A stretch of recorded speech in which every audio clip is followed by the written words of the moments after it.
Hey everyone, welcome back to another episode of Dorkside Cookies Titanfall 2 playthrough.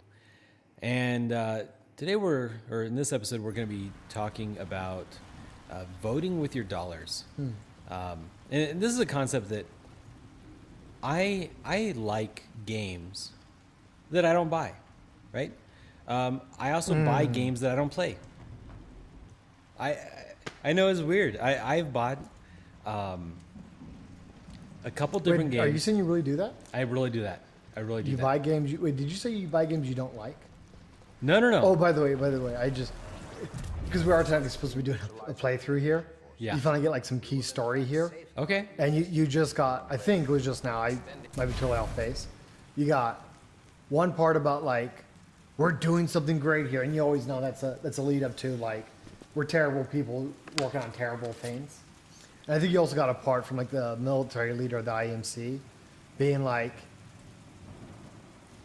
humans hold back evolution and we're going to accelerate it or something. Like just classic like sci-fi badness. Yeah. So, I mean, because sometimes I try to take an objective opinion, even though I'm playing the hero. I'm like, is the hero really doing the right thing? Yeah, sure. Yeah, you are. The IMC is just dickbags. They're making something here that's just.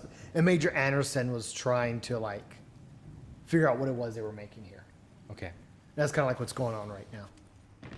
It's some very, very cool level design, in my opinion. And it's only going to get better in this one. Oh, Jesus. Do these people see you? Not yet. Okay. Oh, Jesus. Wow, that's cool. Fucking got 8. I kind of, those guys are in here, but you never like do anything with them, which I'm a little disappointed by. You know, if they couldn't make the interaction between those dragons in your Titan interesting, then they might as well just not do it and just show them so that maybe in Titanfall 3 Sure. you can have some Godzilla versus robot kind of thing going on. That would be pretty enjoyable. Like you never wrestle with any of the robots, right? Scientific research facilities throughout the frontier. However, Wrestle? Wrestle. You never have to like grab somebody's faceplate and like rip the person out of it or something. You just kind of blow it up. No, you don't have to. Can you? Well, I actually don't know. I know in PvP, there is, with great purpose, a finishing moves. Sure.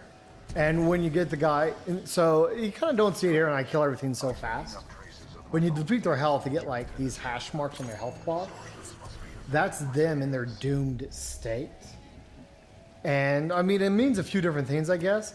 The only thing I know it means is if I get close and melee them, I'll one-shot finish them off. Mm-hmm. And it's one of the best feelings in the world. But do they have that for your robot? In PvP, yes. Your robot can go into a doom state. Yeah. And it's and if you're too close to the enemy, like and what happens, it's just an animation. But you know, their robot beats up your robot a little bit. And I think Tone in particular, the Tone loadout, he'll rip open the face mask, pull the pilot out, toss him. I just made that up, people. I didn't even know that was a thing. No, like it totally happens. Yeah. Ion, the Ion set, which Yeah. comes with a giant laser beam he shoots out, will crush the enemy mech below him, and then just Ion blasted in the face, where the pilot must be. Sure. Yeah. So the pilot probably didn't make it. Some cool stuff. But no, you actually said, I believe the words that came out of your mouth is I buy things I don't like. No. I said I buy things I don't play.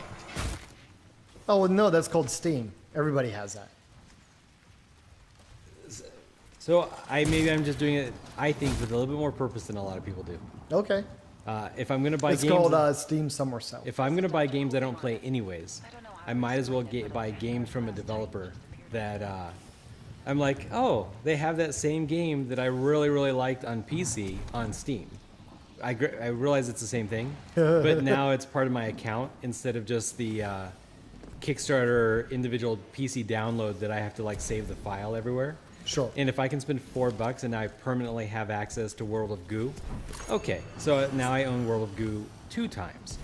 Once like individual PC executable that I lost after I bought it on Steam, and then I have Steam that I can download anytime I want. So then they release World of Goo on iPad. I've already beaten World of Goo like 1.5 times at this point. But I think to myself, I really like the game, and I really want them to make more goo games. So what if I'm in, I don't know, what if I'm in New Orleans and I have an iPad and I want to play it? Okay, I'll buy it. So $4.99, boom, bought it 3 times. I've probably have done it with Injustice. I've bought Injustice, I think 4 times, because I think I have it on Xbox. I know I have it on Xbox. I have it on PC. And then I think I have it on PC in HD version. And I think I bought it somewhere else. Was it on an iOS platform? Maybe it was. I don't know. I'm pretty sure I bought it somewhere else. So. Probably a version of I know they have an Injustice mobile game, and I got that one too. You don't have to pay for it, but I gave them like $5 because they always have like some sort of $5 starter pack. Yeah, Injustice is definitely a game that I thought, hey, if I just like keep supporting them, it's a really cool, fun game. I bought it on PC, and I played it quite a bit on PC because I wanted the experience of playing a fighting game on PC. Oh, hey, check it out. I found Anderson. Oh, Jesus! What? Fucking dog monsters are here. I was going to show you Anderson, and then this fucker. That guy has no respect for our show. Yeah. Oh, there it is. Look, dude's trapped in the wall. Wait, so he time traveled and appeared inside of a wall? Yeah, you already got it. He's got time traveling. I don't know why he's got time traveling things. He's got time traveling things though. I don't know if they ever even explain why he's got time traveling things, but he does. And so I gotta go higher in the building to go find his time traveling. So, things. have you figured out how you're not going to appear inside of a wall and die instantly just like he did? It's a video game and I'm the hero. BT, Actually, that would make me feel confident. he's Being the Like, hero? Yeah. in the ceiling. Objective complete. Like, every once in a while, I try to figure out, am I the protagonist? Well, when you live and this guy doesn't, like that's the only reason. Yeah. Anderson's current temperature is But Well, I wait, mean, he lived for a while. below He the did. threshold of human So, And I think there's some time paradoxes happening. Because he was the one here trying to figure things out. And as you time travel back and forth, that guys are reacting to you. yeah. And I don't get if it was like Anderson who was doing it at first. And you're finishing the job now. Or like I don't fully understand. There's some time travel paradoxing thing happening there. I like it. I think it's neat, even though I don't understand Major it. Anderson, 2 weeks I'm sure a smarter guy I could watch. If somebody actually was passionate, Yeah. I could watch a 5-minute YouTube video later and like figure it all out. creating time distortions. But no. So you're saying because you bought, Infiltrate the facility. you were saying, I think you're saying to me just now, This risk because you device bought will World of cover Goo your 5 operation times, should protect you. it doesn't make sense that I like Bloodborne because it's a skill-based game. So what I'm saying is that So watch your I back. just, And Anderson, while I you know how appreciate much I love games writing that are death skill-based, reports, so don't go it alone. SRS is a team. ultimately, I'm not going to buy more games or buy any games because they're skill-based unless they're fun and achievable by me. So there's definitely games out there that I don't have the time to play well enough to beat. And I intentionally avoid those games, and I don't give them my dollars. Even though I respect what they're doing, I'm not giving them my dollars because Sure. I want... normally, classically, those difficulty modes, right? Like, Oh yeah, but difficulty modes are weird these days because Yeah, they're they're just weird. they're just numbers. This is harder because the guy does 60 points of damage instead of 30 points of damage. yeah, but sometimes it's whether or not,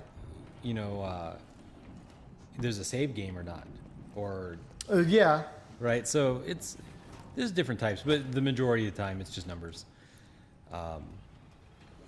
Yeah, I buy games that I can beat, but I do definitely prefer skill-based games, right? Like I like Warframe a lot. It's still an RPG. There's still numbers. You still get to level things up, but I do feel like theoretically you can do most content in Warframe with a level 1 Excalibur. so like another fold to all of this is that you know, the way they designed the two different games, a game based off of having to get numbers and a game based off of skill. Like, those games are designed fundamentally different. And, right, like, the Bloodborne games, even if you, like, they're, From Software is always, like, kind of, I think, getting better at their game design.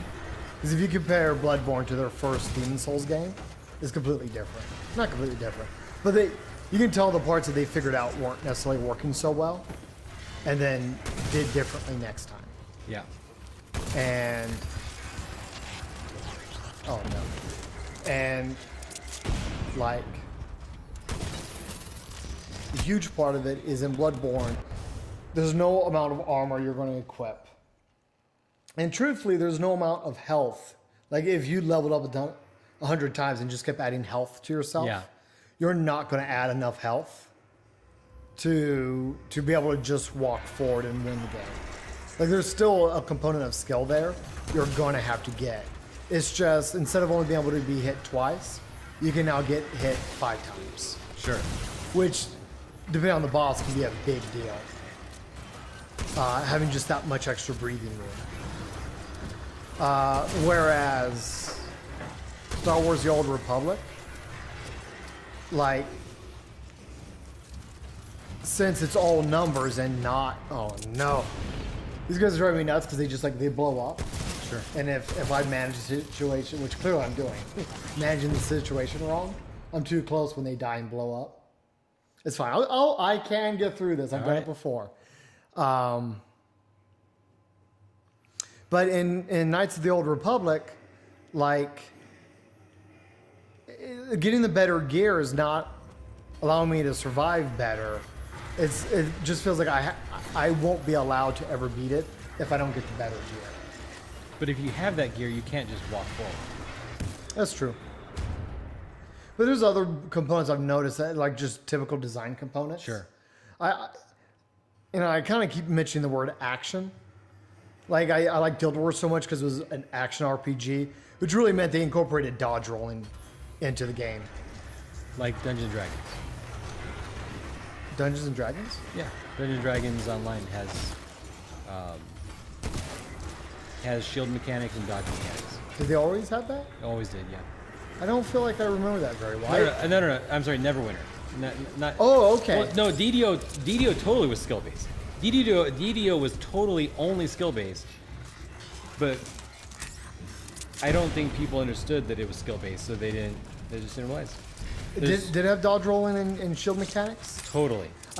You could dodge arrows. You could dodge everything. For what it's worth, with DDO, I remember the only thing I didn't like about the game was their monetization approach. I remember enjoying the gameplay, but it's been so long now I can't remember if it. I just don't remember the experience. Yeah. But I do remember, unlike how I normally feel about other RPGs, I do remember just kind of liking DDO and wanting more of it. But in the moment, maybe Still around. Well, in the moment, maybe it didn't make sense at the moment because I was trying to play with you, and you, Scotty, and Anna might have been playing something else. I think the UX is poor. I think the UX has always been poor. But Neverwinter, on the other hand, I think has a good UX and it has dodge roll. I remember from Neverwinter. Yeah. Like, because I played it a little bit. I just don't have time for RPGs, really. But they ported it to play. Oh, shit. PlayStation? Yeah, PlayStation, that's what I meant to say. They did port it to PlayStation. Yeah. And I tried it a little bit, and it had, like, the foundations were good. Because you're right, it was an action RPG.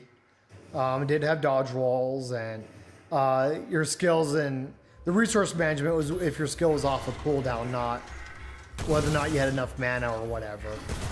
I remember Neverwinter being a cool game. I just didn't play it as much as maybe I wanted to. All right, and with that, you're fighting zombies? Zombie robots. Robot zombies? Yeah. All right. With that, if you can find a good stopping point. Yeah, after everything is dead. The there's definitely obviously at some point you have to like the grind. Okay, yeah. And the difference between Oh, like yeah, yeah. Guild Wars and Neverwinter is that one has an intentional grind and one has intentionally avoided a grind. Well, no, even then, right? Like, if it's not obvious enough, Bloodborne has a ton of grinding in there, and the grind is you dying over and over, learning how to beat the level, Yeah. as opposed to just getting all of the numbers.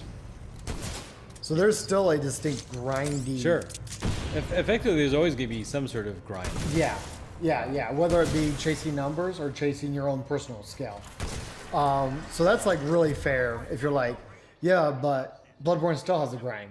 Yeah, it does. But Yeah. which one do you enjoy more, I guess? Yeah. All right. With that, till next time. This has been Dorkside Cookies. And yes, we do have cookies.